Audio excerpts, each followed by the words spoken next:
Record record হচ্ছে না, দেখো দেখি। জি স্যার। ওকে,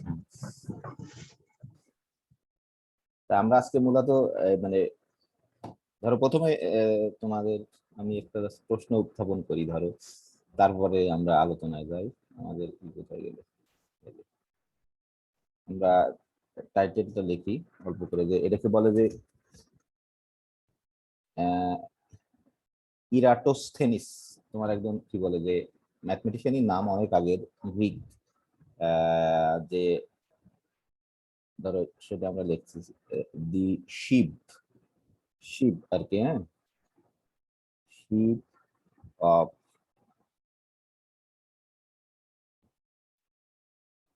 ইরাস, ইরাটোস, উচ্চারণ একটু অন্য, ইরাটোস থেনিস,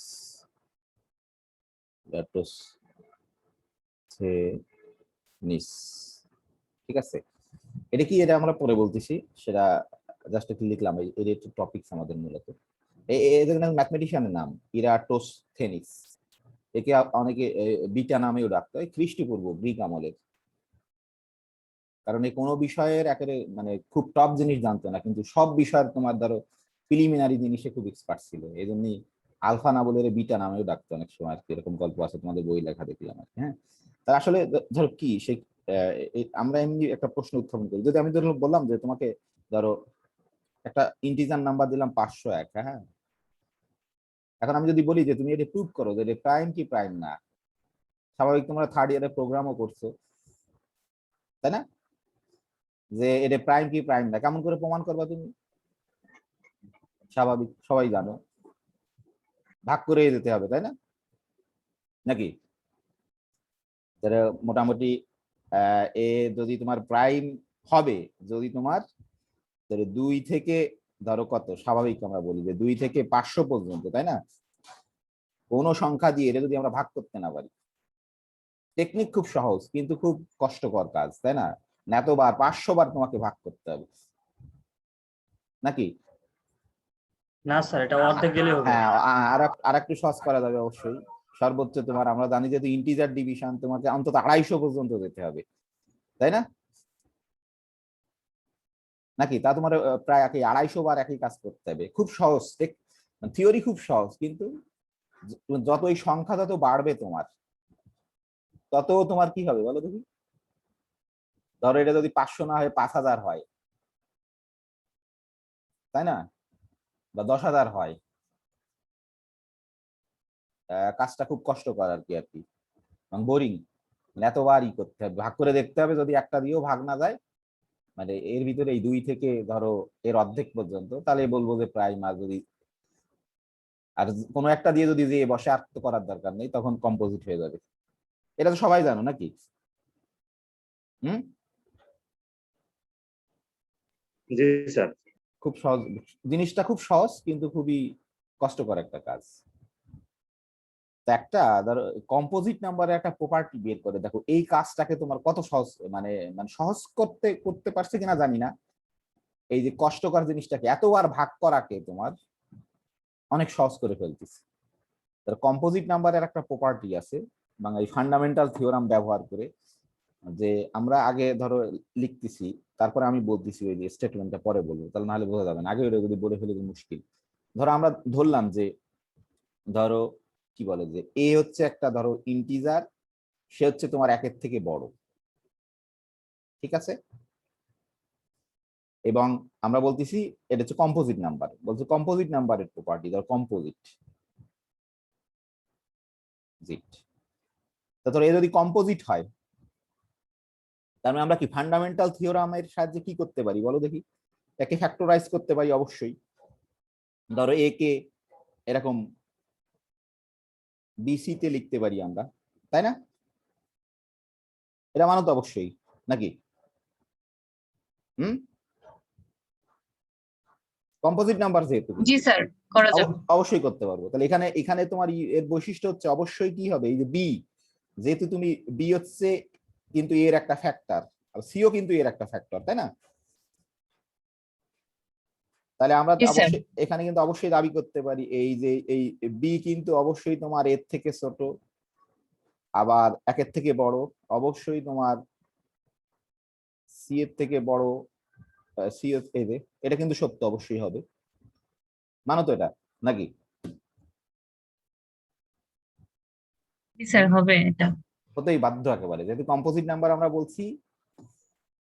এখন তাহলে এখানে দেখো খেয়াল করে যে আমরা একই ব্যবহার করতে পারি। এখানে ধরো আমরা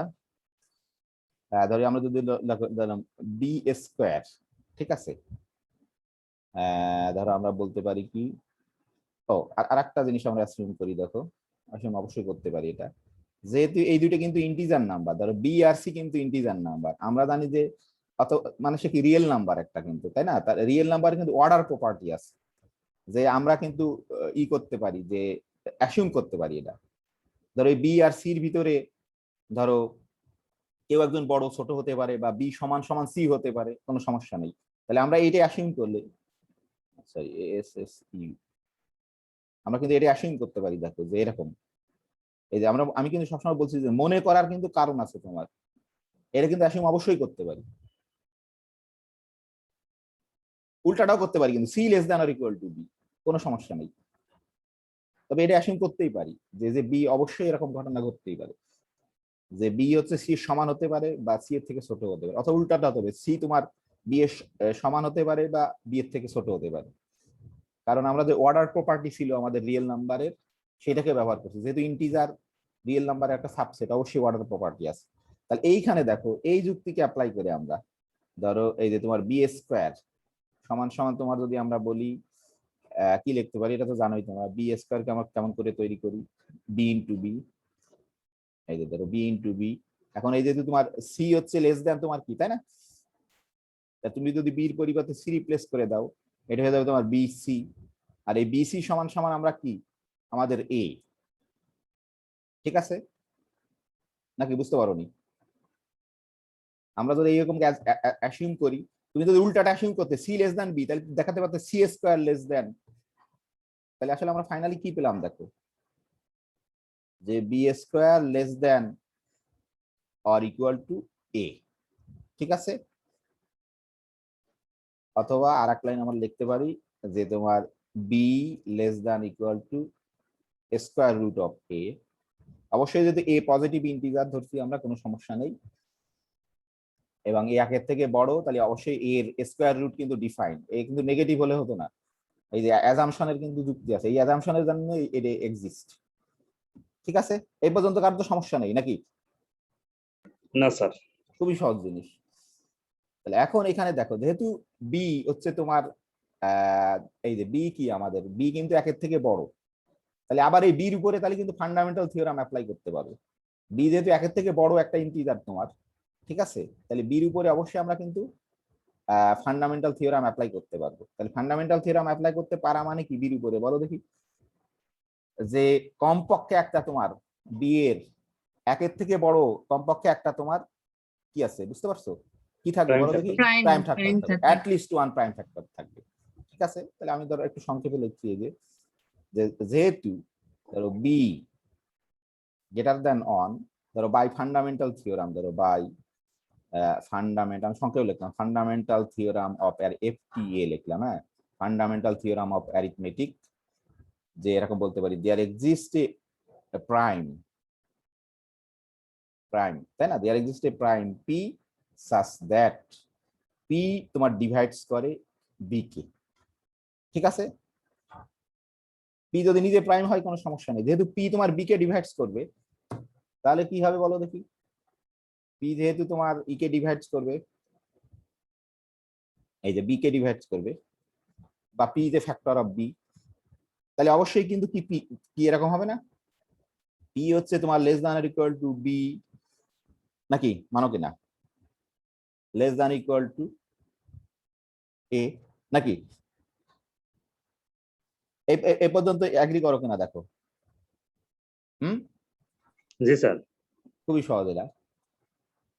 এখন দেখো আমরা কিন্তু বি কে এমন করে তৈরি করেছিলাম, বি কিন্তু এ কে ডিভাইডস করে, দেখো খেয়াল করে, আমরা যেহেতু বি কে কম্পোজিট নাম্বার ধরছিলাম, বি কে লিখতেছিলাম এই বি ইন্টু সি, তাহলে কি বি কিন্তু এ কে ডিভাইডস করে, তাহলে হ্যাঁ, তাহলে এখানে খেয়াল করে দেখো খুব সহজ জিনিস, যে পি ধরো আমরা কিন্তু প্রমাণ করছি পি ডিভাইডস বি, আবার হচ্ছে তোমার এই যে বি ডিভাইডস তোমার এ, ঠিক আছে? তাহলে এখান থেকে কি আমাদের কি ইমপ্লাই করবে বলো দেখি, এটা যেহেতু লেখো পি অবশ্যই ডিভাইডস করবে কাকে, এ কে ভাগ করবে। পি অবশ্যই তোমার একে ডিভাইডস করবে, ঠিক আছে না? আর আমরা অলরেডি প্রমাণ করছি কি পি হচ্ছে তোমার less than or equal to A, square root of A, তাই না?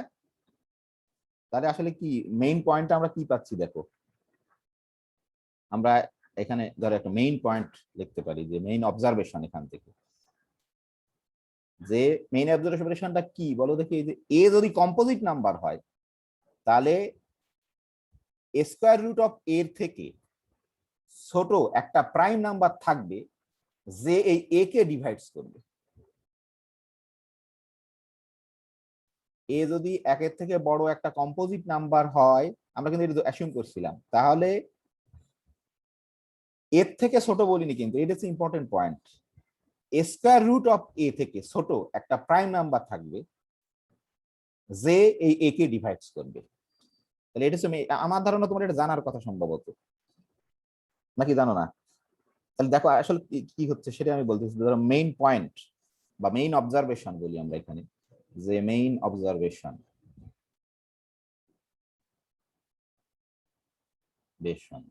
বা মেইন পয়েন্ট যাই বলো সমস্যা নেই, তো মেইন অবজারভেশন হচ্ছে এ যদি তোমার কম্পোজিট নাম্বার হয়, এ কম্পোজিট নাম্বার এ বা এ কম্পোজিট নাম্বার ধরো আমি একটু লিখি, তাহলে এ কম্পোজিট নাম্বার অবশ্যই একের থেকে বড়, এই কম্পোজিট নাম্বার এ যে গ্রেটার দেন ধরো 1, অবশ্যই ইন্টিজার, কিন্তু এখানে সব আমরা ইন্টিজার নিয়ে ডিল করি, এ, হ্যাঁ ঠিক আছে, will always possess a prime, will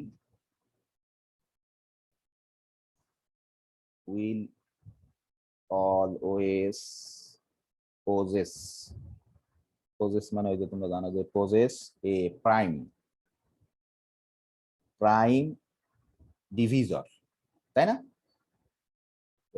prime ডিভিজার, এটা তো আমরা জানি প্রাইম ডিভিজার থাকবে, কিন্তু মেইন পয়েন্ট হচ্ছে এটা পাচ্ছি সেই পি, এই প্রাইম ডিভিজার পি ধরো সাচ দ্যাট, এটা হচ্ছে মেইন পয়েন্ট এখানে।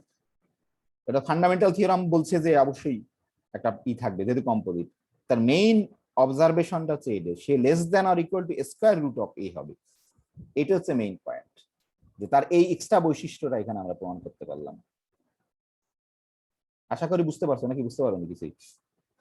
বুঝতে পারার কথা।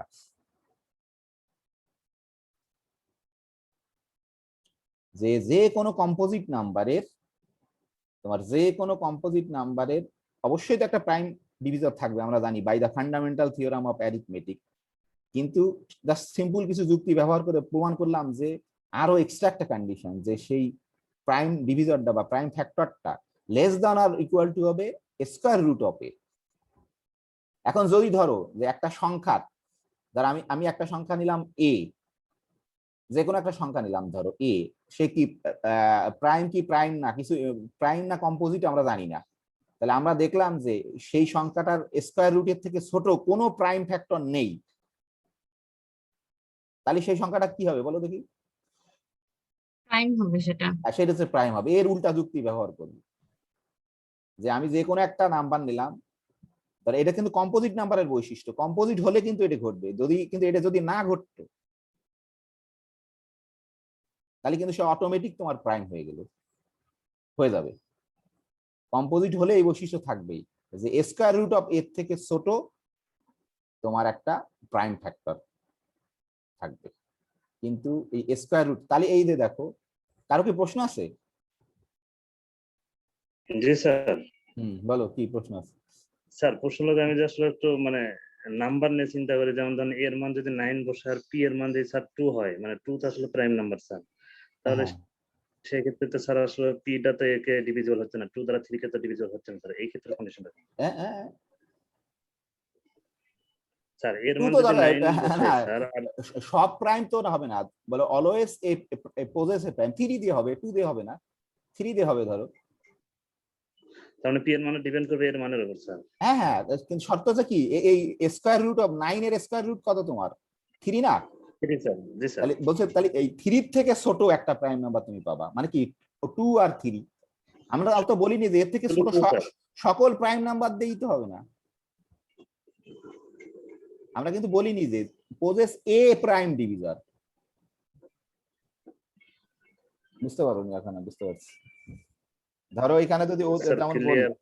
যদি ধরো আমরা যদি এ কে নিতাম, ধরো যেটা বলছে যে এ কে যদি আমরা নিতাম 9 ধরো, তাহলে তোমার স্কয়ার রুট অফ এ কত হতো বলো দেখি? 3 স্যার। 3 হতো। তা তুমি তুমি কি দাবি করছো যে জি there exist a prime P, সে হচ্ছে এ 9 কে ডিভাইড করবে, শর্ত কি যে সাজ দ্যাট এই পি হচ্ছে লেস দ্যান এর ইকুয়াল টু তোমার root over square root of A হবে, মানে স্কয়ার রুট অফ এ মানে কত? এখানে 3 না? সরি দেখা যাচ্ছে না। ও জি স্যার। হ্যাঁ এই যে 3 জি তো, স্যার। তাহলে আমরা তো বলিনি যে এই স্কয়ার রুট অফ এর থেকে সকল প্রাইম নাম্বার দিয়ে তুমি কিন্তু ডিভাইড করতে পারবে না, কমপক্ষে একটা থাকবে। তাহলে এই 3 এর থেকে ছোট প্রাইম নাম্বার তো 2 আর 3, তুমি 2 দিয়ে পাচ্ছ না, 3 দিয়ে তো পাচ্ছিস। ও এখানে এক্সিস্টেন্স হচ্ছে ইম্পর্টেন্ট, সকল এর থেকে ছোট সকল প্রাইম নাম্বার একে ভাগ করবে না, কিন্তু যে কমপক্ষে তুমি একটা প্রাইম নাম্বার পাবা। ঠিক আছে? জি স্যার। আর কারো প্রশ্ন আছে? এটা তোমরা জানো আমার স্যার এখানে তো বলো। অসংখ্য তো মনে পাওয়া যেতে পারে স্যার, যদি হ্যাঁ, 25 অসংখ্য নেই পাওয়া যাবে, তাহলে তো 2 আর 3 পাবো। অবশ্যই অবশ্যই অসংখ্য পাওয়া যাবে, অসংখ্য পেলে তো সমস্যা নেই, তোমাকে মানে মিনিমাম 25 নিলে একটা তো স্যার পেতে তখন হবে। 5 পাবো, টাইম নাম্বার তো 2 আর 3 পাবো তখন নিচের দিকে। হ্যাঁ কেন 25 নিলে কেন 2 আর 3 আর 5 ও প্রাইম নাম্বার না? 5 ও তো পাবা, এখানে তো ইকুয়াল দিছি, লেস দ্যান আর ইকুয়াল। জি স্যার, মানে 5 ও তখন ধরতে পারবো। এই যে লেস দ্যান ইকুয়াল দিছি তো, তোমাকে 5 কে তো কাউন্ট করতে হবে। তো আমার ভিডিও তো অফ করা, এই জন্যই হচ্ছে সর্বনাশ, দেখা যাচ্ছে না তোমার কি কথা হচ্ছে। ঠিক আছে, বুঝতে পারছো? আর কারো প্রশ্ন আছে কোনো?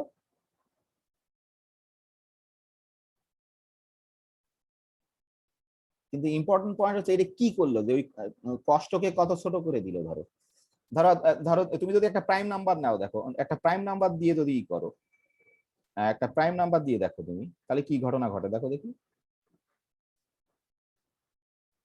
যে ধরো একটা প্রাইম নাম্বার বলো, ধরো 19 একটা প্রাইম নাম্বার নিলাম, তাই না? এর মান ধরো 19 নিলাম, কথার কথা আমরা। ঠিক আছে, তাহলে স্বাভাবিক আমরা আগে জানতাম কি 2 থেকে তোমার কত পর্যন্ত চেক করতে হতো, ধরো 9 পর্যন্ত, তাই না? 2 দিয়ে ভাগ করতে হতো, 3 দিয়ে, 4 দিয়ে, 5 দিয়ে, 6 দিয়ে, 7 দিয়ে, 8 দিয়ে, 9 পর্যন্ত। না এটা হচ্ছে আরো ই বলি, হ্যাঁ। তাহলে এখন এখন ধরো আমরা এখন কি করতে হবে বলো দেখি। 19-এর তোমার ই কত বলো দেখি, 19-এর স্কয়ার রুট কত? অবশ্যই একটু ভগ্নাংশের মতো হবে, কত হবে? 4 4 4 16, 4 পয়েন্ট ধরো সামথিং কিছু হলো, আমরা 4 পয়েন্ট সামথিং, আমরা জানি না কত, 4 পয়েন্ট সামথিং। তাহলে আসলে কি করতে হবে, যে 19 কি প্রাইম না? তাহলে তোমার খালি এই যে 2 3 এই দিয়ে যদি ভাগ না যায়, তাহলে তুমি বলে দিতে পারবা 2 3 আর 4 পর্যন্ত তোমার। বুঝতে পারছো?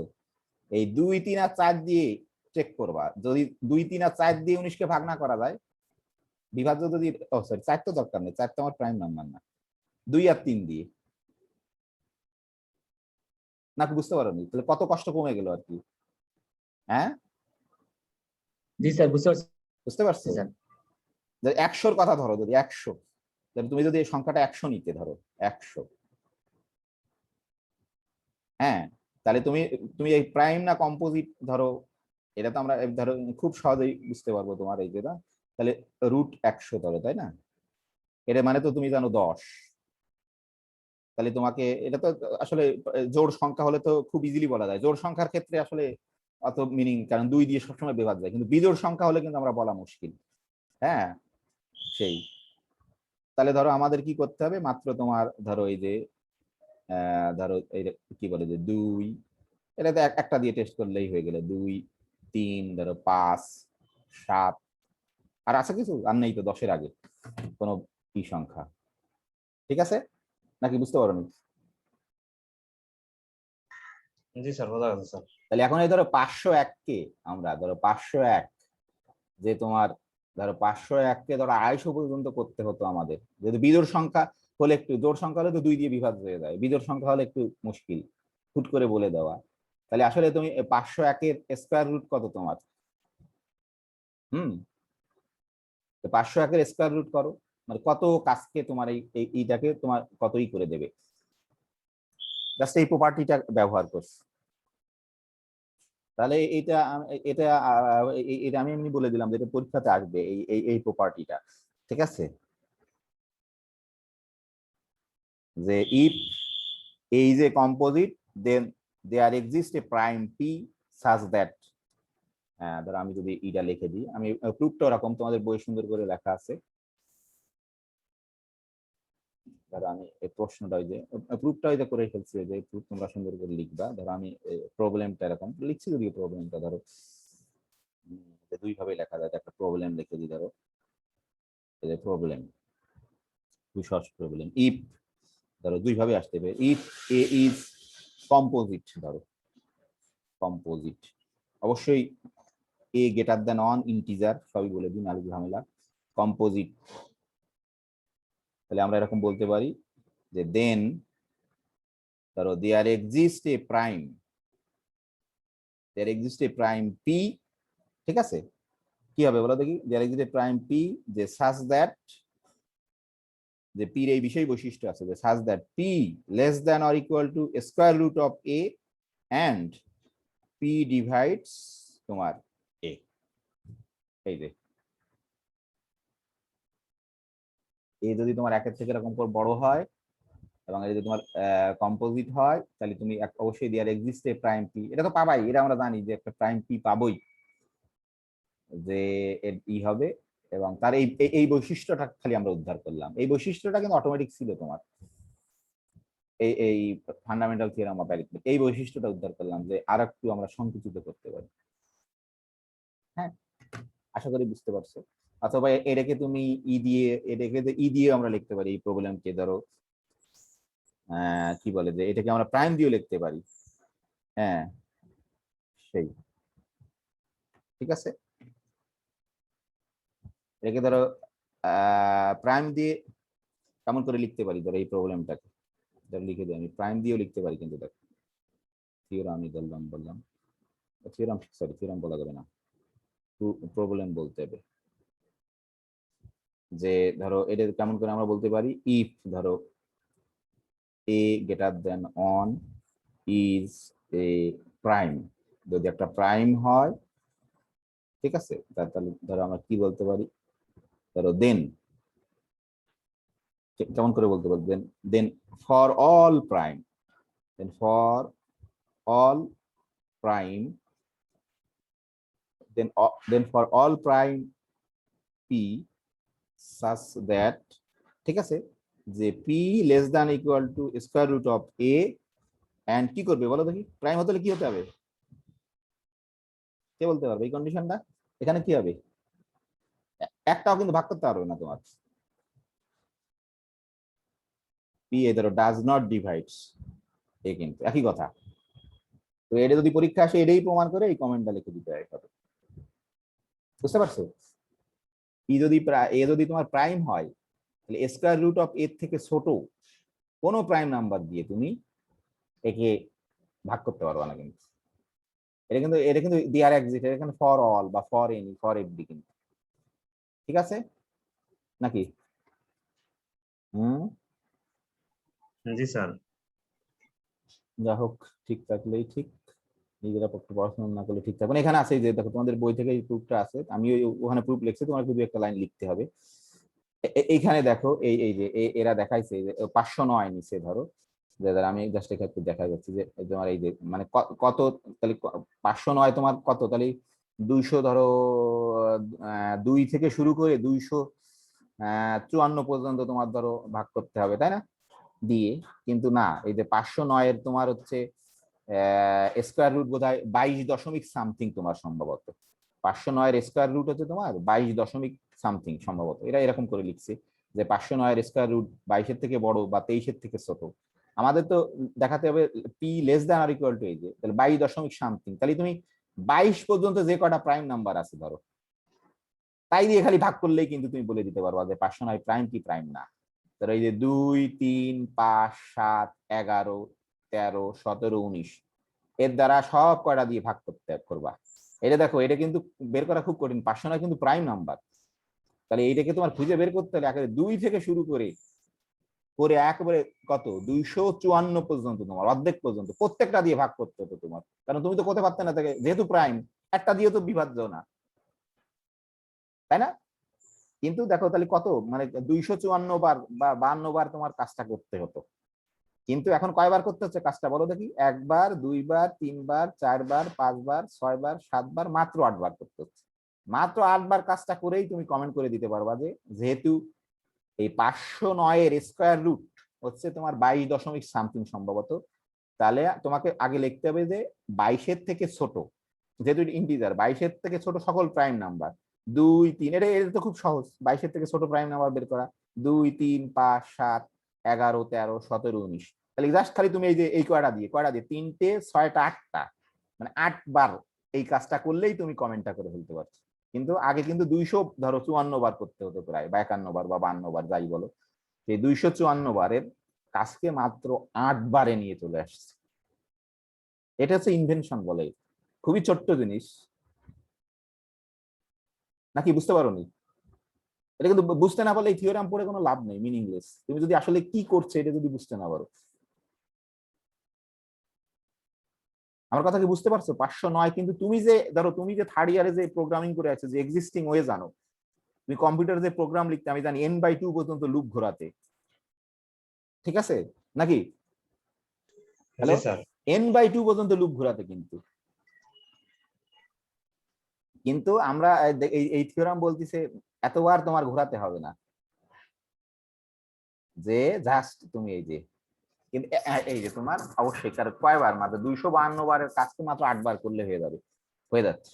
কিন্তু একটু সমস্যা এখানে আছে, তোমার এই জানতে হবে যে 22-এর আগে কয়টা প্রাইম নাম্বার আছে, এই জিনিসটুকু তোমাকে জানতে হবে একটু খালি। কি কারো কোনো প্রশ্ন আছে যে আসলে কি লাভটা হবে সেটুকু বুঝতে হবে কিন্তু তুমি, তাহলে তুমি মজা পাবা, নাহলে কিন্তু মজা পাবা না।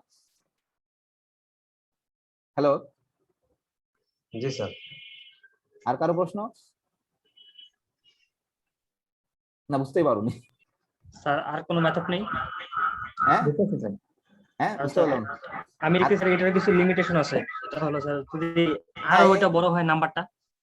হ্যাঁ এর লিমিটেশন সামান্য কিছু আছে যে তোমাকে ওই যে কি স্যার করতে হবে, নাম্বারটা সাপোজ এখানে 2 লাখ হলো তখন কি হবে?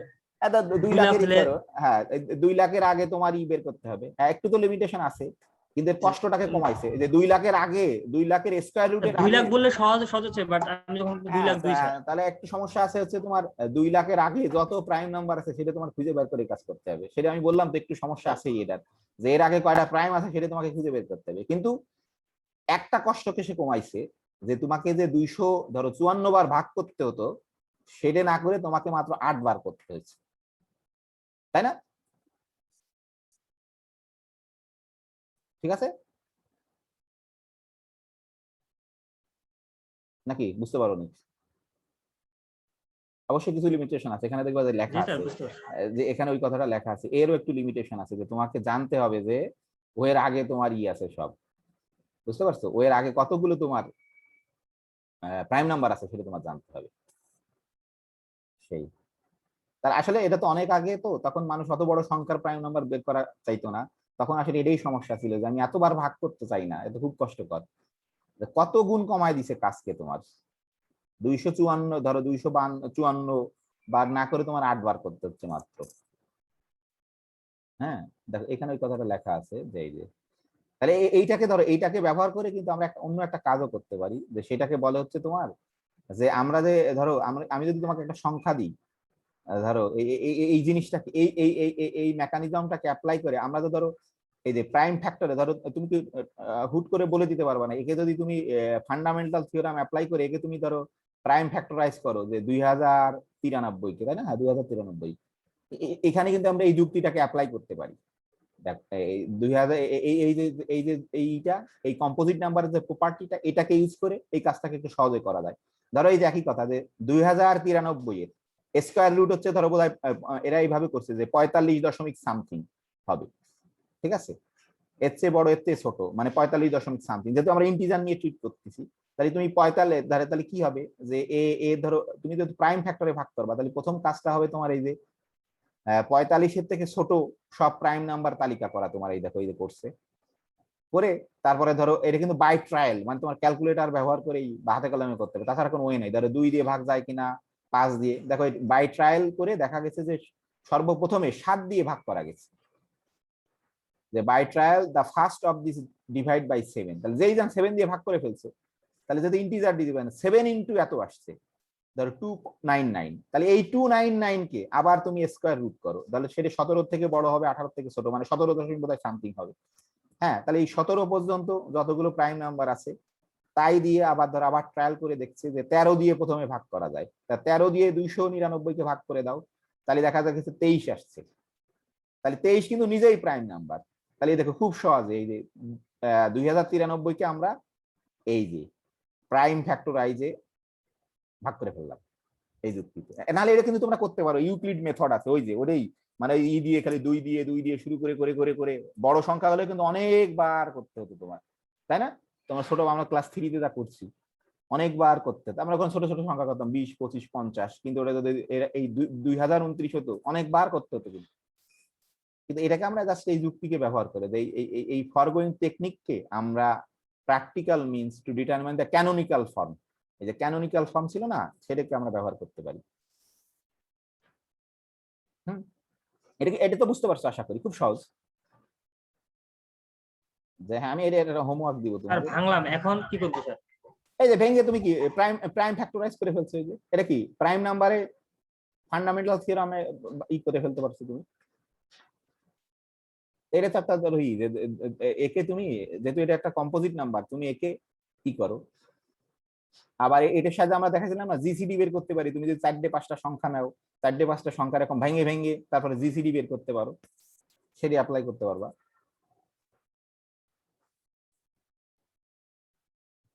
ঠিক আছে, এখন এখানে একটা জিনিস দেখো যে এখন আমরা আসলে এই শিব অফ ইরাটোস্থেনিস এটাকে বলে যে ইরাটোস্থেনিসের সাকনি, আসলে শিব মানে বোধহয় সাকনি টাইপের এরকম একটাই, যে আমরা যে কম্পোজিট নাম্বারের যে প্রপার্টিটা দেখলাম যে একটা নাম্বার যদি কম্পোজিট হয় সে তার স্কয়ার রুটের থেকে ছোট যে কোনো প্রাইম নাম্বার দ্বারা বিভাজ্য হবে। সেই we have seen that if an integer a greater than on is not divisible by any prime, এই যে less than or equal to square root of a, তাহলে a অবশ্যই নেসেসারিলি তোমার প্রাইম। এই যে ইরাটোস্থেনিস এই যুক্তিটাকে ব্যবহার করে যে তোমার ধরো ও একটা টেকনিক বের করছিলে, খুব মানে ক্লেভার মেথড, যে তোমার ধরো একটা নির্দিষ্ট রেঞ্জ পর্যন্ত, ধরো আমরা কথার কথা বলতে পারি যে 1 থেকে 100 পর্যন্ত তোমার কতগুলো প্রাইম নাম্বার আছে।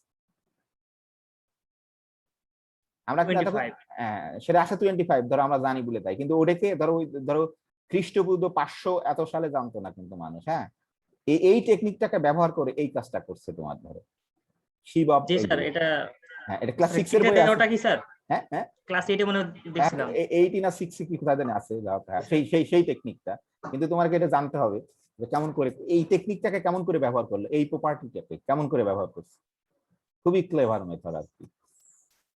সে বলতিছে ধরো এই যে আমরা এটা জানি কিন্তু তাহলে এটা ধরো যেহেতু আমরা জানি যে এটা ওয়েটা হচ্ছে স্কিম, ওয়েটা হচ্ছে তোমার যে তুমি ধরো আমি তোমাকে বললাম যে 1 থেকে 100 পর্যন্ত কতগুলো প্রাইম নাম্বার আছে তুমি সেটা বের করো। তাহলে শিব মানে ইরাটোস্থেনিস কি কাজটা করছিল, জাস্ট এককে বাদ দিয়ে, আমরা তো জানি যে বাই ডেফিনেশন এক প্রাইম না, এই জন্য এককে আসলে 1 থেকে জাস্ট এরকম করে একটা সিস্টেমেটিক ওয়েতে লিখছে। ধরো 1 থেকে 10 পর্যন্ত, 11 থেকে 20 পর্যন্ত, 21 থেকে 30 পর্যন্ত, এরকম করে করে 100 পর্যন্ত লিখছে। এরকম করে লিখতে হবে শিব যেভাবে ইরাটোস্থেনিস যেভাবে করছিল। হ্যাঁ, করে তাহলে তুমি কত পর্যন্ত প্রাইম নাম্বার বের করবা? 100 পর্যন্ত।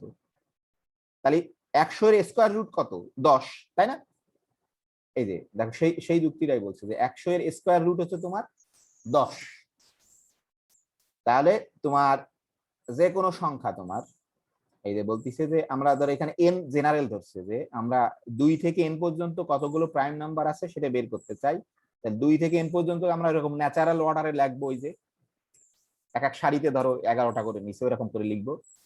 এখন এরপরে বলতিছে যে তোমার এই যে এরপরে বলতিছে দ্য স্কিম কলস for writing down the integer from 2 to n in their natural order and then systematically eliminating all the composite numbers by striking out all multiples of এই যে 2p 3p 4p 5p p কি p হচ্ছে all primes less than or equal to n, কিন্তু তোমার n তাহলে এখানে ধরো n মানে কিন্তু 100 আমাদের এই ক্ষেত্রে, তাহলে 100 মানে 100 এর স্কয়ার রুট করলে হবে তোমার কত 10।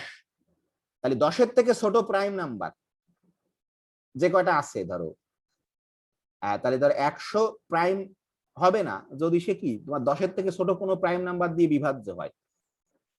আর 10 এর থেকে ছোট কোনো প্রাইম নাম্বার দিয়ে যদি বিভাজ্য না হয় তাহলে কিন্তু 100 তোমার প্রাইম নাম্বার। জাস্ট এই টেকনিকটা অ্যাপ্লাই করছে যে তোমার এই যে দিয়ে তারপরে এই যে 2p 3p 4p, আসলে 1p কেন p তো নিজেই প্রাইম, তাহলে এর p এর যে কোনো 2 মাল্টিপল 3 মাল্টিপল 4 মাল্টিপল দিয়ে আমরা আউট করে দিচ্ছি। দেখো খুব স্ট্রাইকিং আউট বলছি, এই যে দেখো খুব সহজ। ধরো প্রথম কথা হচ্ছে এখানে এরকম করে লিখছি, তাহলে তুমি যেহেতু জানো যে স্কয়ার রুট অফ 10 হচ্ছে তোমার 100 হচ্ছে 10, ঠিক আছে, তাহলে তুমি জানো যে এই যে 100 থেকে এই যে মানে কয়টা প্রাইম নাম্বার আছে 2 3 আর 5, তাহলে তোমাকে প্রথমে খুঁজতে হবে যে 2 এর মাল্টিপল কারা কারা আছে সেইগুলোকে ধরো বাদ দিয়ে দিতে হবে। তাহলে এখানে ধরো 2 এর মাল্টিপল কারা তোমরা জানো, সকল জোড় সংখ্যা তোমার 2 এর মাল্টিপল। ধরো এই 2 এর মাল্টিপল যারা তাদেরকে এরকম করে কাটছে মানে এই অ্যাঙ্গেল দিয়ে এইভাবে দিয়ে এই যে ধরো এই যে 2 এর মাল্টিপল যারা মানে সকল জোড় সংখ্যা কেটে দিচ্ছে, একই কাজ করছে। এরপরে ধরো এরপরে কাকে কাট আউট করতে হবে 3 এর মাল্টিপল। 3 এর মাল্টিপল মানে কি 3 এর মাল্টিপল মানে 3 গুণ 1 না, কিন্তু সেটা না, 3 এর মাল্টিপল মানে এই জন্য 1p কিন্তু দেয়নি, 1p কিন্তু দেয়নি, 2p p মানে 3, তাহলে 2 3 3 এর 2 গুণ 3 গুণ দিয়ে সব, তাহলে 3 দিয়ে কাদের কাদের ধরেই করা যাচ্ছে, তাহলে ওই 3 কিন্তু তাহলে কি 3 কিন্তু ধরো 2 দ্বারা হয়নি, তাহলে ধরো এই 3 এর স্কয়ার রুট কত তোমার 1 পয়েন্ট সামথিং, তাহলে 3 কিন্তু ওই যে প্রপার্টি সেই অনুসারে কিন্তু অবশ্যই 3 তোমার প্রাইম নাম্বার। তাহলে এরপরে 3 এর মাল্টিপল যারা ধরো এই দেখো 6 কিন্তু আগে 2 এরই মাল্টিপল ছিল, তাহলে 2 এইভাবে কাটছি 3 এর মাল্টিপল দিয়ে, 2 এর হচ্ছে এইভাবে 3 এর হচ্ছে এইভাবে, এটা কিন্তু 3 এর মাল্টিপল এইভাবে কাটছি, ধরো এইভাবে সব 3 এর মাল্টিপল কেটে দিচ্ছি। এরপরের প্রাইম আছে কত 5, ঠিক আছে, এই যে দেখো 5 কিন্তু কাটা পড়িনি, তাহলে নিশ্চিত এই যে 5 এর স্কয়ার রুট থেকে ছোট প্রাইম নাম্বার আছে 2 আর 3, তাহলে যেহেতু কাটা পড়িনি তাহলে নিশ্চিত 5 প্রাইম নাম্বার। তাহলে এখন ওই 5 এর মাল্টিপল ধরো 5 এর মাল্টিপল যারা সবাইকে কেটে দিয়েছে, ধরো সেগুলোকে এরকম করে কাটছে, এরকম দাগ দিয়ে কাটছে, দেখো এই যে এটা লিখলে আসলে অনেক সময় লাগবে, আমি লিখতেছি না, এরকম দাগ দিয়ে কাটছে এরকম। তাহলে দেখো এই যে যেগুলো আসলে এরকম কাটা পড়ে গেছে তারা কিন্তু কেউ প্রাইম না।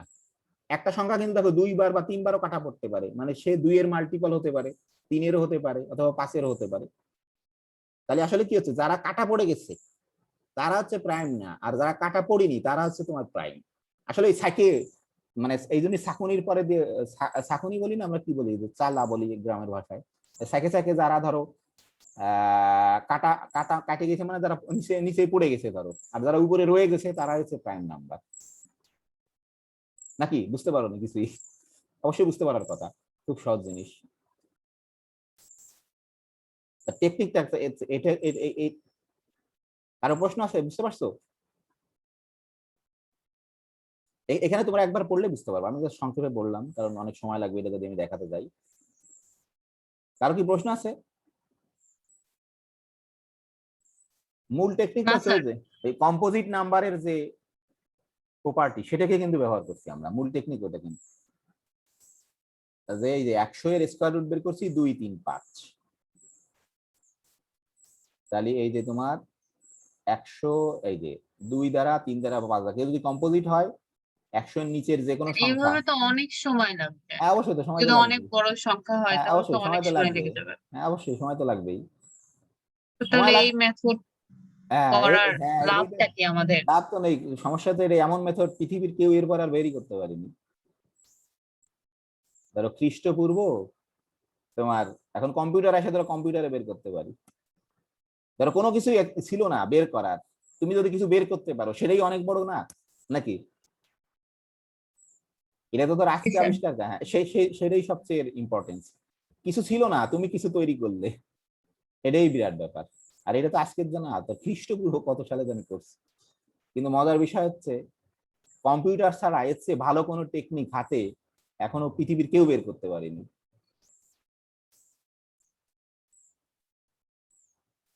কম্পিউটারের লিমিটেশন আছে কিছু।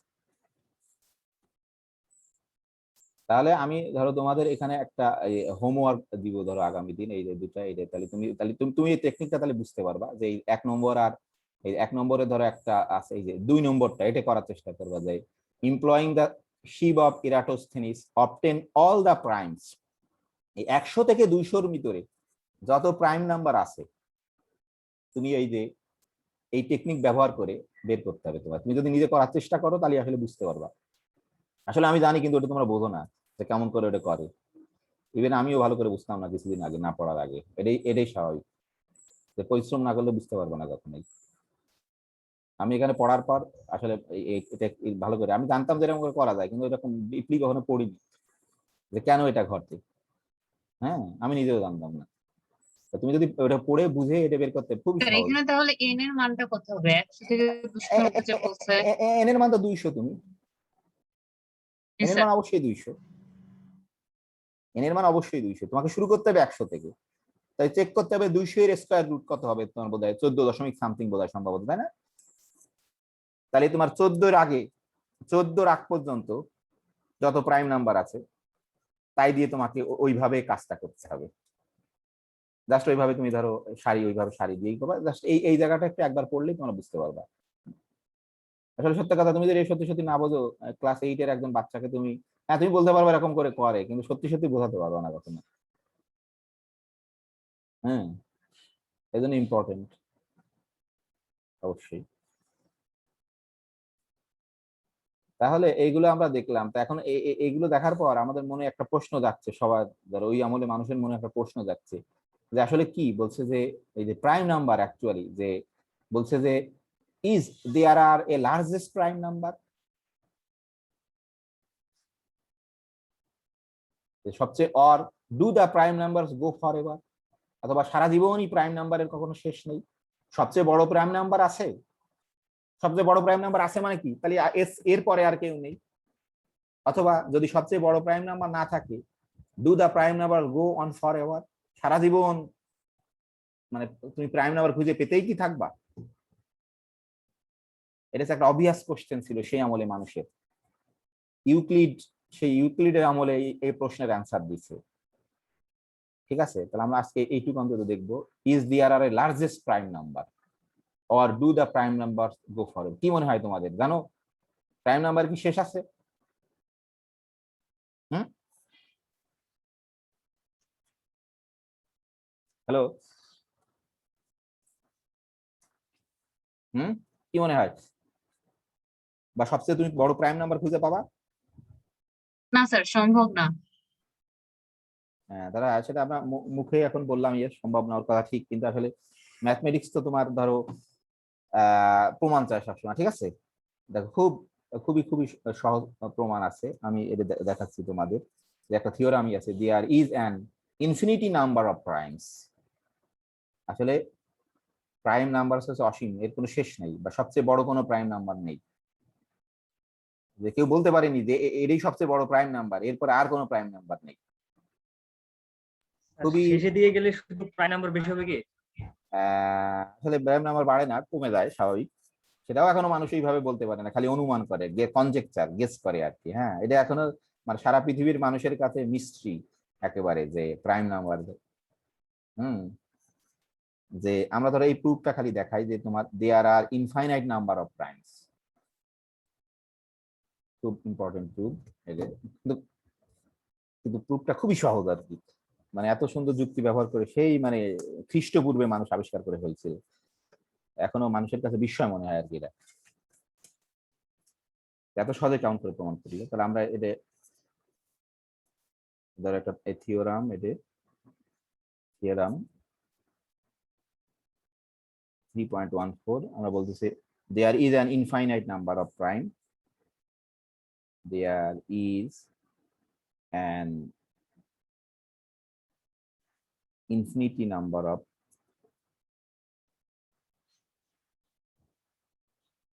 infinity এটা f কিন্তু, হ্যাঁ, infinity number of primes, ঠিক আছে? তাহলে কেমন করে প্রমাণ করবো? কন্ট্রাডিকশন দিয়ে প্রমাণ করবো। আমরা বলছিলাম কন্ট্রাডিকশন খুব পাওয়ারফুল মেথড তোমার, হ্যাঁ, যে আমরা বলতেছি যে এদেরও প্রুফ,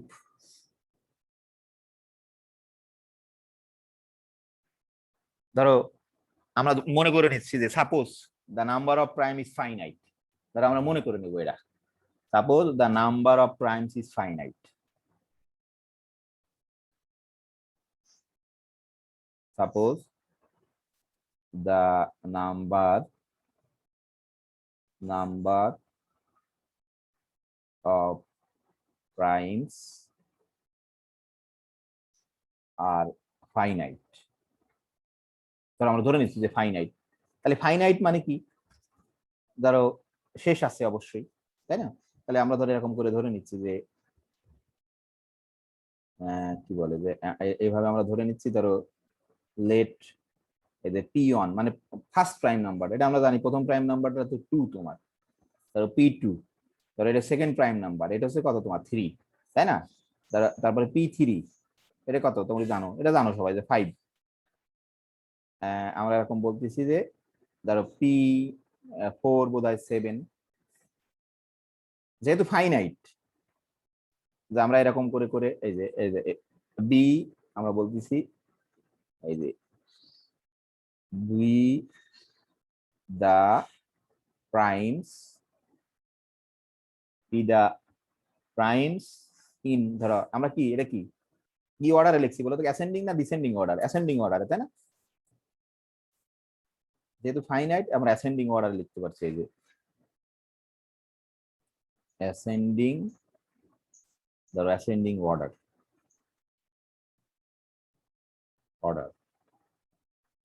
ধরো অ্যাসেন্ডিং অর্ডার লিখছি, যেহেতু আমরা ধরে নিয়েছি ফাইনাইট, তাহলে এরকম অ্যাসেন্ডিং অর্ডারে যদি লিখি তাহলে কি অবশ্যই ফাইনাইট মানে একটা লাস্ট প্রাইম নাম্বার থাকবে, and suppose that, ধরো যেহেতু ফাইনাইট ধরছি, সাপোজ দ্যাট ধরো দি লাস্ট প্রাইম নাম্বার, ধরো সাপোজ দ্যাট যে there is last prime number, ধরো there is last prime number,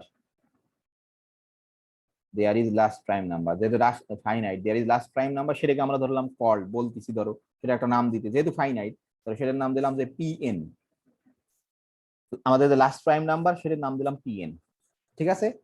যেহেতু ফাইনাইট আমরা ধরে নিচ্ছি কিন্তু যে আমরা এরকম p1 মানে প্রথমটা, p2 দ্বিতীয়টা, তৃতীয়টা, এরকম করে অ্যাসেন্ডিং অর্ডারে আমরা ই করতে পারবো, যেহেতু ফাইনাইট ধরছি তাহলে একটা লাস্ট প্রাইম নাম্বার আছে সেটার নাম আমরা দিলাম pn, ঠিক আছে? এটা বুঝতে পারছো যুক্তি, খুব ইজি যুক্তি। লেট ধরো এরকম ধরতে একটা p সমান আমরা ধরলাম এই যে p1 গুণ ধরো p2, এই যে গুণ p3, এই প্রাইম নাম্বার, এই যে এই গুণ করে করে এগুলো গুণ করে করে ধরো এই যে pn প্লাস অন, এইটা এটা আমরা ধরলাম, ঠিক আছে? এটা কি হলো জানি না, আমরা একটা সংখ্যা বানালাম, একটা সংখ্যা বানালাম আমরা, সেটা হচ্ছে এই p1 মতো প্রথম প্রাইম নাম্বার, দ্বিতীয় প্রাইম নাম্বার, তৃতীয় প্রাইম নাম্বার, যেহেতু আমাদের প্রাইম নাম্বার ফাইনাইট, সেই লাস্ট প্রাইম নাম্বার সবগুলো প্রাইম নাম্বার গুণ করে তার সাথে যোগ এক করে আর একটা নতুন সংখ্যা বানালাম p, ঠিক আছে? ঠিক আছে, তাহলে এটা কিন্তু অবভিয়াস যে p কিন্তু তোমার অনেক থেকে বড়, তাই না? এটা তো অবশ্যই মানো, যেহেতু আমরা এরকম বলতে পারি যে সিন্স ধরো p গ্রেটার দ্যান অন, তাই না? ধরো দেন ফান্ডামেন্টাল থিওরাম কি বলতেছে বলো তো, কি ফান্ডামেন্টাল থিওরাম অফ অ্যারিথমেটিক, আমি এটা সংক্ষেপে লিখলাম ফান্ডামেন্টাল থিওরাম অফ অ্যারিথমেটিক, তোমার কিন্তু পরীক্ষা খাতায় এরকম লেখা যাবে না। এফটিএ কি হবে বলো দেখি? পি কে সাম প্রাইম নাম্বার কি দিয়ে ভাগ করতে পারবো দ্বারা আমরা, ভাগ করা যাবে। ভাগ করতে পারবো। যে আমরা এরকম বলতে পারি যে দেয়ার এক্সিস্ট প্রাইম,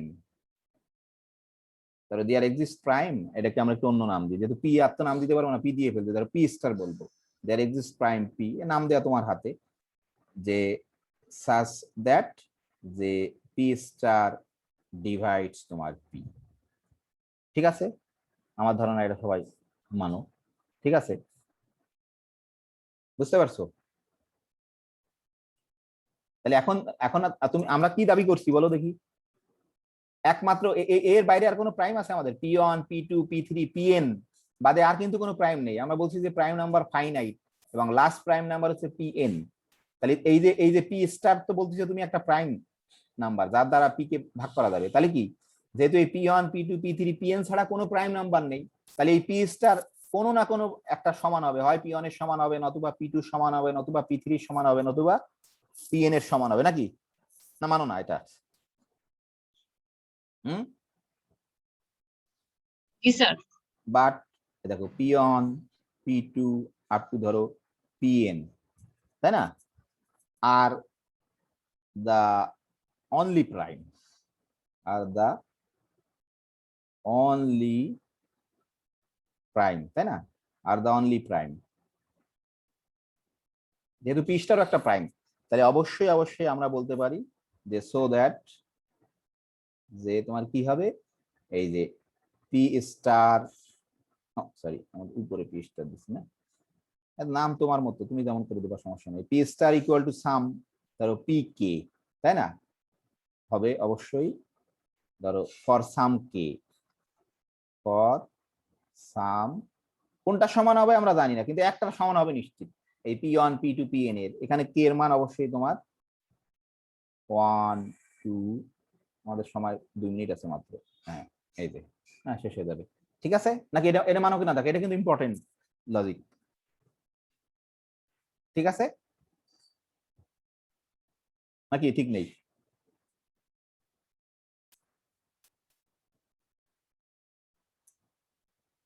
ঠিক আছে স্যার। হ্যাঁ, তাহলে এখানে দেখো এই যে, তাহলে এখন আমরা বলতে পারি, আমরা ই করলাম যে, দেখা যাচ্ছে না বলে, হ্যাঁ হয়ে গেছে, প্রুফ আমাদের শেষ, মানে এত বড় প্রুফ কিন্তু কত সহজ করছে, এখনো বিস্ময়কর মনে হয় মানুষের কাছে, যে অ্যাগেন ধরো তুমি, যেহেতু তোমার দেখো এই যে তাহলে কি এই যে P1, এই যে এটা কি আমরা বলতে পারি যে পি স্টার তো ডিভাইড করে তোমার ধরো পি কে, এন্ড এটা কিন্তু আমরা বলতে পারি, এন্ড আবার পি স্টার কিন্তু তোমার ডিভাইড করে, ধরো পি স্টার ডিভাইড করে এই যে তোমার P1 P2 এর গুণফল ধরো Pn কে, এটা মানো কিনা দেখো, কে বলতে পারবে এটা কেমন করে হলো? এটা সঠিক? জি স্যার ঠিক আছে। কেন কেন? পি সমান সমান তো আমরা লিখতে পারি P1 P2। মানে এই পি স্টার কিন্তু কোনো না কোনো একটা এই P1 এর P2 Pn এর সমান, তাই না?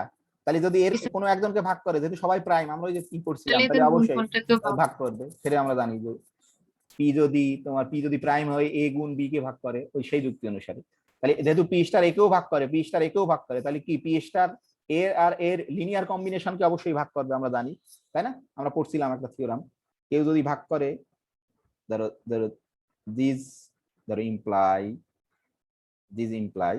এখানে দুটো ই আছে, তাই না, দিস ইমপ্লাই, ধরো দিস ইমপ্লাইস, তাই লিখবো, সমস্যা নেই, আসলে ভুল হয়ে গেল, সরি, দিস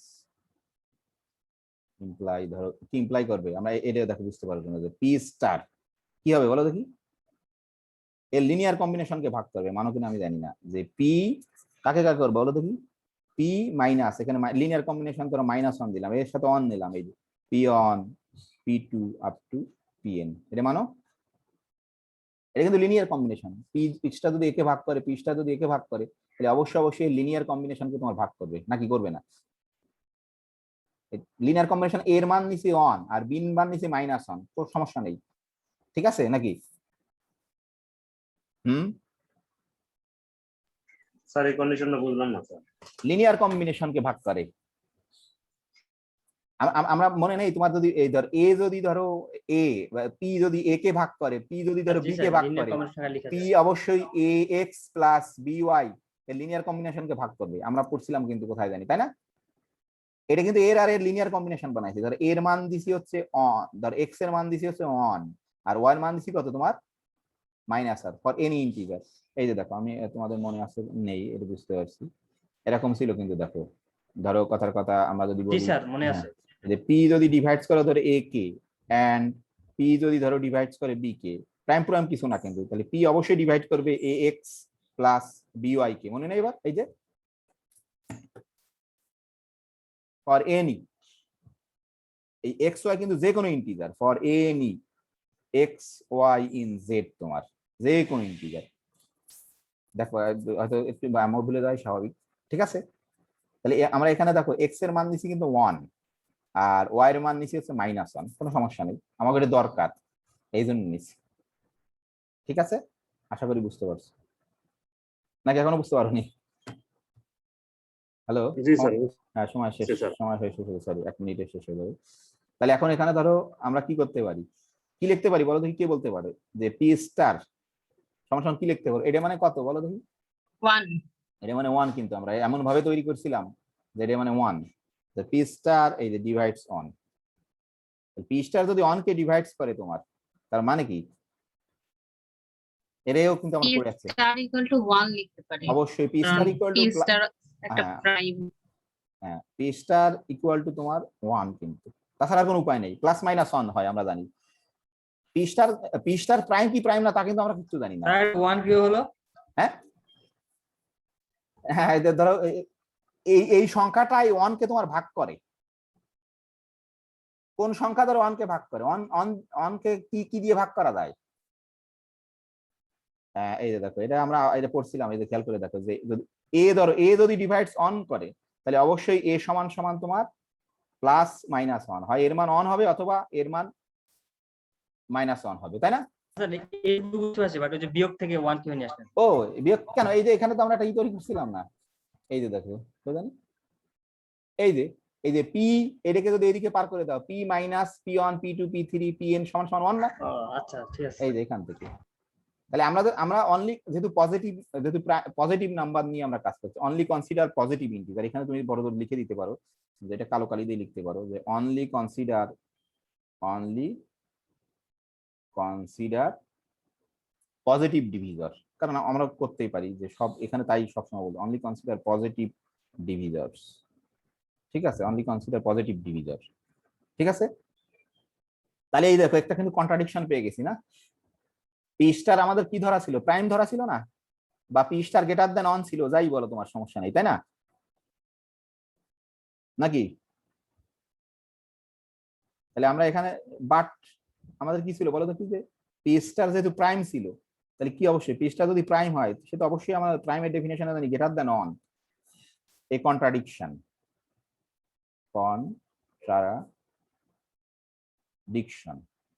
বলো দেখি কেন কন্ট্রাডিকশন আসছে?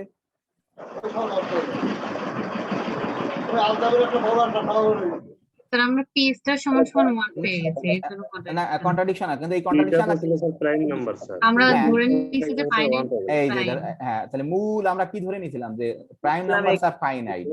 এটা ছিল 12600। প্রাইম নাম্বারস হচ্ছে তোমার ফাইনাইট, ঠিক আছে? প্রাইম নাম্বার ফাইনাইট ধরে এই জানি কথা বলতেছে শোনা যাচ্ছে। গোল্ড প্যাকেজ ছিল, দাম ছিল স্যার 16300। রুহুলকে আনমিউট করেন তো স্যার। হ্যাঁ হ্যাঁ, না আমাদের ক্লাস শেষ, সমস্যা নেই।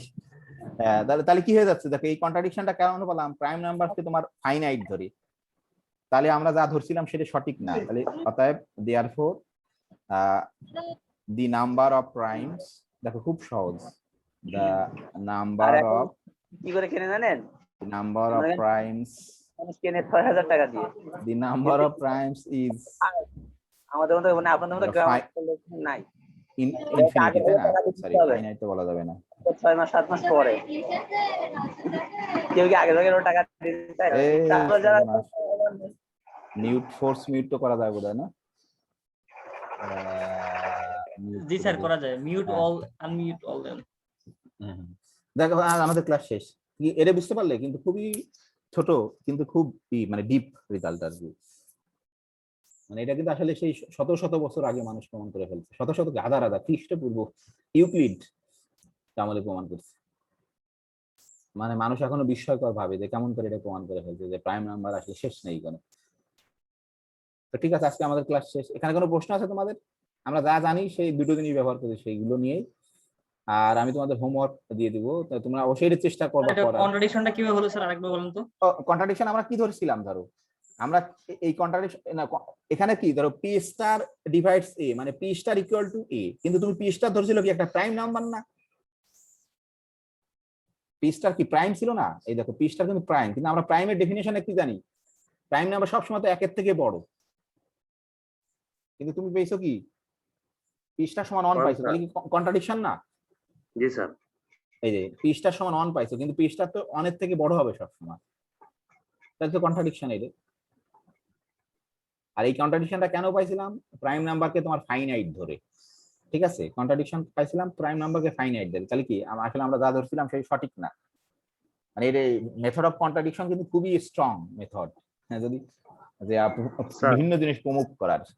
হ্যাঁ স্যার আপনি কোন বই থেকে পড়েন? মাঝে মাঝে আপনার বইয়ের সাথে আমাদের বই মিলে না কেন বুঝলাম না স্যার। আমরা তো ওই পিডিএফটাই সারিয়ে ফেলেছি, কপি করে নিয়েছি স্যার। না, ওই আমি ওটাতেই প্রমাণ লিখি কোন রকম করে, হয়তো মাঝে মাঝে লিখি কিনা জানি না সেই। না, এর আগে যেমন এর আগে লেকচারটা আমি ফলো করলাম, তো সেখানে গিয়ে দেখলাম স্যার মোটামুটি কিছুটা নেয় আমাদের মানে আমরা আপনি যে পিডিএফটা দেন সেই পিডিএফ থেকে আসলে ফটো কপি করে বের করছে, সেখানে নাই, বাট আপনি পড়াচ্ছেন তারপরও কিছু দেখলাম এগুলো কোথায় তিনি পড়েন তাই বলছে আর কি। না, আমি তো এই বইতেই পড়াই, এই যে তোমাদের যে বই দেখাই সেই বইতেই তো পড়াই আমি। এই বই তো তোমাদের দিয়ে দিছি না আমি? আপনি যেটা গ্রুপে যেটা দিয়েছেন স্যার সেটা আমরা বের করছি স্যার। এটাই বই তো। যেমন স্যার এই পিডিএফটা যদি আপনি একটু দেখেন, পিডিএফ এর আপনি ওই 57 নাম্বার পেজ দেখেন স্যার, 56 আর 57 স্যার। এই পিডিএফ এর হ্যাঁ স্যার, 56 আর 57 নম্বর পেজ স্যার। 56 কই? এটা 48। কত পিছনে গা? দাদা আমাদের সময় শেষ, করো অনেকে আবার 1 ঘন্টা বেশি হয়ে গেছে। 56 না স্যার 57, সমস্যা নাই, আপনি 56 57 নম্বর। জি স্যার। এই যে 56, হ্যাঁ এই যে। অথচ স্যার আমাদেরটা স্যার অন্যরকম স্যার। তাহলে তোমরা তো কোন বই তোমরা প্রিন্ট করছো বুঝলাম না তো, আমি তো এই বই দিছি না তোমাদের গ্রুপে। স্যার হ্যাঁ, এর আগের লেকচারটা fundamental theorem of arithmetic sir, ওইটা একটু দেখুন স্যার। হ্যাঁ, ফান্ডামেন্টাল থিওরাম আর এটাই তো। এইটা হ্যাঁ, ফান্ডামেন্টাল স্যার থিওরি স্যার, মানে ফান্ডামেন্টাল অ্যারিথমেটিক থিওরাম স্যার। ও সেটা অনেক আগে। হ্যাঁ স্যার, ওটা একটু দেখি স্যার। হ্যাঁ, সেটা তো কোথায় আমি নিজেও জানি না। ঠিকই তো আছে স্যার, তো এই বই থেকেই পড়ায়, ফান্ডামেন্টাল থিওরাম অফ অ্যারিথমেটিক এখানেই আছে। এই যে এটা এই যে স্যার, এই যে এখানে 47 নম্বর যে পেজটা দেখলাম স্যার, একটু এটা 39 পেজ। হ্যাঁ স্যার এটা। হ্যাঁ একটু পিছনের দিকে যান একটু স্যার। হ্যাঁ বুঝতে পারলাম না স্যার আপনি এটা বাটন না স্যার? হ্যাঁ, বাটনের বই তো, আমি যেটা গ্রুপে দিছি সেই বই তো এটা। এই বই আমার কাছে আছে, হ্যাঁ তারপর সেটা কোনো তো আমিও কপি করছি স্যার। ব্যাপারটা এখানে স্যার বুঝলাম। 3.1 স্যার যে প্রবলেম গুলো আছে সেই প্রবলেমের ওখানে একটু দেখি স্যার। এই যে একটু নিচের 3.1 দিকে স্যার।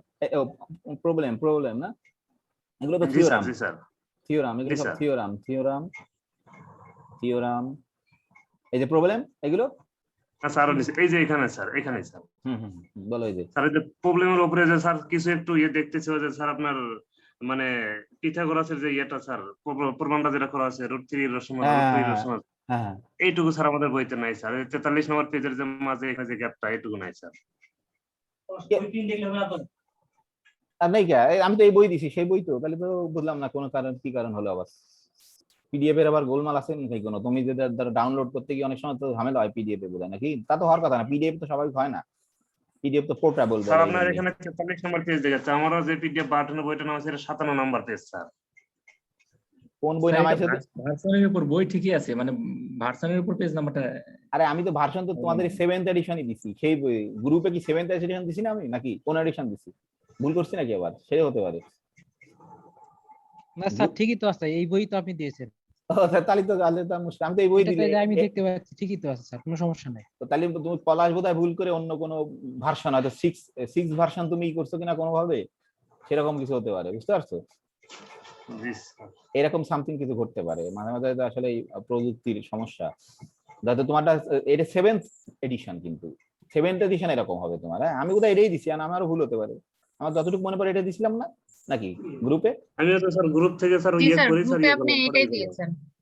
তাহলে তুমি বোধহয় গ্রুপ থেকে করছো, কিন্তু কোনো কারণে বোধ অন্য একটা ডাউনলোড হয়ে গেছে উদা। হ্যাঁ, তা অনেক সময় হয়ে গেছে। তাহলে এইটা ধরো প্রাইম নাম্বার তোমার, এটা তোমরা অবশ্যই কিন্তু করার চেষ্টা করো, তাহলে তুমি বুঝতে পারবা। হ্যাঁ, নাহলে কিন্তু বুঝতে পারবা না কখনোই। হুম, তাহলে যদি কারো প্রশ্ন না থাকে, আমি এই দুটো হোমওয়ার্ক তুমি তোমাদের দিব আর কি। এই জাস্ট সিম্পল দুটো হোমওয়ার্ক, খুব সহজ। এই দুটো হোমওয়ার্ক 1 নম্বর আর 2 নম্বর খালি করবে একটু। ও 1 নম্বর 2 নম্বর আর 4 এর এ, দেখি কে 4 এর এ কে করতে পারে দেখি। এরকম আমি 2 আর 4 নিয়ে খুব ইন্টারেস্টেড আর কি। হ্যাঁ, 4 এর এ। তো ঠিক আছে, কারো প্রশ্ন না থাকলে শেষ করি। হ্যাঁ, 10 মিনিট বেশি হয়ে গেছে। আর তাহলে মঙ্গলবার 11:30টায়, তাই না? ঠিক আছে, জি স্যার। কারো প্রশ্ন আছে কোনো? না স্যার, তেমন কিছু না। জিনিসগুলো খুবই সহজ, কিন্তু সামান্য কিছু চিন্তার বিষয় আছে আর কি। হ্যাঁ, তো ঠিক আছে, ভালো থাকো সবাই। হ্যাঁ, ওকে, আল্লাহ হাফেজ। হ্যাঁ।